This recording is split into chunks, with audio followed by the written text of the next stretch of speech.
Hi there, my name is Per Conradi. I'm a senior anesthesiology consultant practicing in Stockholm, Sweden. Today we will show you how to insert the BIP CVC from Bactiguard in the internal jugular vein on the right-hand side. First, we need a sterile table with a CVC insertion bundle kit and of course the CVC from Bactiguard. It is shown that usage of ultrasound during CVC insertion significantly lowers the risk of pneumothorax and arterial puncture. So it is highly recommended to use ultrasound during CVC insertion. Of course, we also need a patient who ideally should be clean, placed on a clean bed with a 15 to 30 degree Trendelenburg position in order to minimize the risk of air embolism and maximize the distension of the vein. The face should be slightly turned to the left. If ultrasound isn't available, use the landmark technique, identifying jugulum, the clavicle, the sternocleidomastoid muscle with its two bellies forming a triangle. Insert the needle at the top of this triangle at the level of the thyroid cartilage. Keep your left hand fingers on the carotid pulse and insert the needle in a 45-degree angle, slightly pointing laterally towards the ipsilateral nipple. We start with a quick look with the ultrasound in order to make sure that the site is ideal. This is to prevent not needing to redo all preparations in case the vein is occluded for whatever reason. On the ultrasound screen, we identify structures such as the sternocleidomastoid muscle, the carotid artery, and the compressible internal jugular vein. As you can see, I'm now sterile and it's time to clean the patient. I use chlorhexidine antiseptic fluid and I clean a big area in case we need to proceed to the subclavian site. After the chlorhexidine has dried out, and this is very important, it's time to cover the patient with sterile draping. As you can see, we have now put all the CVC items on the sterile table. First of all, we have the central venous catheter. Notice the length marks on the catheter, and this is the 16 centimeter one. We have a guide wire with length marks. Make sure it easily slides through the dispenser and also retracts properly. We have a dilator, a scalpel, only to be used if necessary. We have suture wings, syringes with normal saline. We have the 18 gauge needle for the guide wire to slide through, a chlorhexidine patch, and local anesthesia, and 3-way luer lock extensions. First of all, I check the CVC by connecting it to a 3-way luer lock extension and fill them all with normal saline. Note that the lumen with brown color should be left open at this stage since it will be used for guide wire withdrawal later on. To minimize the pressure during the procedure of flushing, use the 10 milliliter syringe because the pressure should never exceed 40 psi. So I start with giving the patient some local anesthesia for the skin and give that a few moments for the anesthetic to have full effect. And then I proceed with the 18 gauge needle and start the procedure. When you use ultrasound during a sterile procedure, make sure you cover the probe with a sterile sleeve. Get a good picture on the ultrasound screen. Identify the vein and start the venous puncture. So, locate the vein, insert the needle and aspirate. Ensure that a good flow of venous blood is established. Keep the syringe attached to the needle.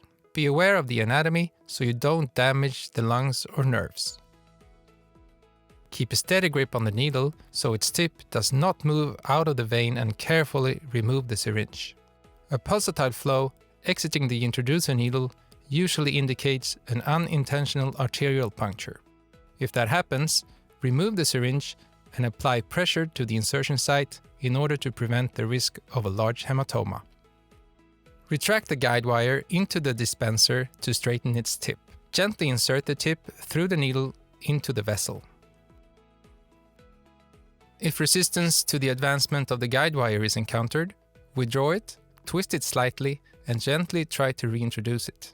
Advance the guide wire to the required depth. Maintain a firm grip on the guide wire at all times to ensure it does not get drawn into the patient. To avoid damaging the wire, do not withdraw the guide wire against the needle bevel. Advancement of the guide wire too far into the right ventricle of the heart may cause arrhythmias. This is easily detected with ECG, hence it is recommended to use ECG monitoring.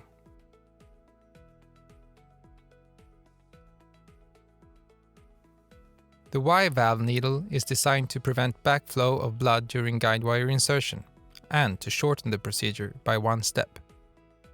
Attach the syringe to the straight-through connector on the Y valve needle. Follow the same steps as with the straight needle. Then attach the dispenser tip to the side connector of the needle and advance the guide wire into the vein.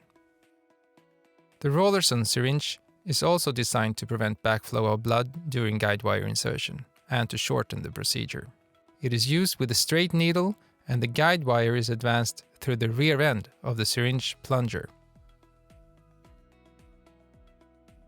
After the guide wire has reached the desired depth, remove the guide wire dispenser. Then remove the needle while keeping the guide wire in place.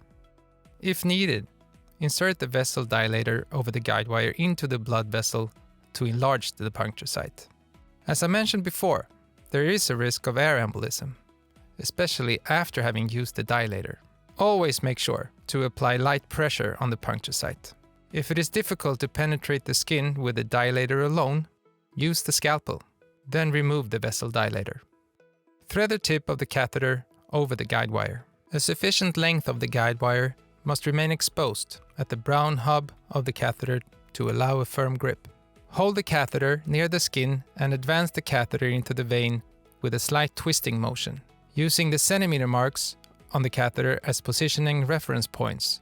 Advance the catheter to the final indwelling position. From the internal jugular vein on the right-hand side, it is approximately 15 centimeters to the target position of the catheter tip. Hold the catheter at the desired depth and remove the guide wire.